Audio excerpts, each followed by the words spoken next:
Hi అండి అందరికీ. వేసవి కాలంలో చల్లని బాడీ డిహైడ్రేషన్ తగ్గించి కూల్గా చేసే ఒక హెల్త్ డ్రింక్ అయితే నేను ఇప్పుడు చెప్పబోతున్నాను. ఇది సబ్జా గింజలతో మనం చేసుకుంటాము. ఈ సబ్జా గింజల్లో కాల్షియం, ఐరన్, పీచు పదార్థం కూడా ఎక్కువగా ఉంటాయి. సబ్జా గింజలు బాడీని డిహైడ్రేట్ చేయకుండా మంచిగా చల్లదనం చేయడానికి ఉపయోగపడుతుంది. ముందుగా ఒక గ్లాస్ తీసుకుని దానిలో కొంచెం పుదీనా, నిమ్మకాయ వేసుకుని ఇలా మ్యాష్ చేసుకోవాలి. ఇలా మ్యాష్ చేసుకున్న తర్వాత 2 ఐస్ క్యూబ్స్ వేసుకొని ముందుగా నానబెట్టుకున్న సబ్జా గింజలు వేసుకొని కొంచెం వాటర్ వేసుకోవాలి. సోడా కూడా దీని బదులు వేసుకోవచ్చు.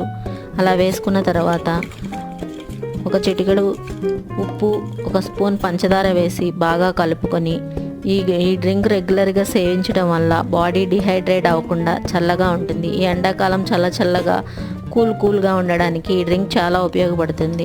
ప్రతి ఒక్కళ్ళు నా ఛానల్ చూస్తున్న వారు సబ్స్క్రైబ్ చేయండి. Thank you for watching.